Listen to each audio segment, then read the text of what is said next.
بالله من الشيطان الرجيم. بسم الله الرحمن الرحيم.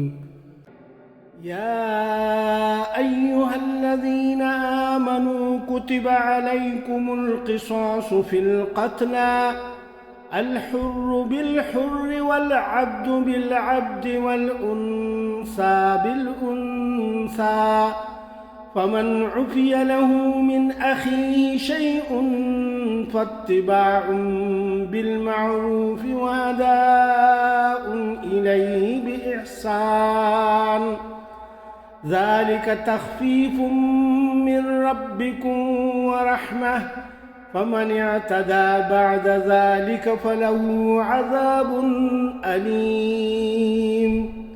اے لوگو جو ایمان لائے ہو، تمہارے لیے قتل کے مقدموں میں قصاص کا حکم لکھ دیا گیا ہے۔ آزاد آدمی نے قتل کیا ہو تو اس آزاد آدمی ہی سے بدلہ لیا جائے۔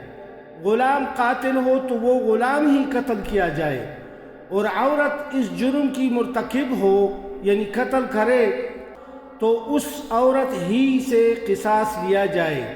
ہاں، اگر کسی قاتل کے ساتھ اس کا بھائی کچھ نرمی کرنے کے لیے تیار ہو تو معروف طریقے کے مطابق خون بہا کا تصفیہ ہونا چاہیے، اور قاتل کو لازم ہے کہ راست بازی کے ساتھ خون بہا ادا کرے۔ یہ تمہارے رب کی طرف سے تخفیف اور رحمت ہے۔ اس پر بھی جو زیادتی کرے اس کے لیے دردناک عذاب ہے۔ وَلَكُمْ فِي الْقِصَاصِ حَيَاةٌ يَا أُولِي الْأَلْبَابِ لَعَلَّكُمْ تَتَّقُونَ۔ عقل رکھنے والوں، تمہارے لیے قصاص میں زندگی ہے، امید ہے کہ تم اس قانون کی خلاف ورزی سے پرہیز کرو گے۔ صدق اللہ العظیم۔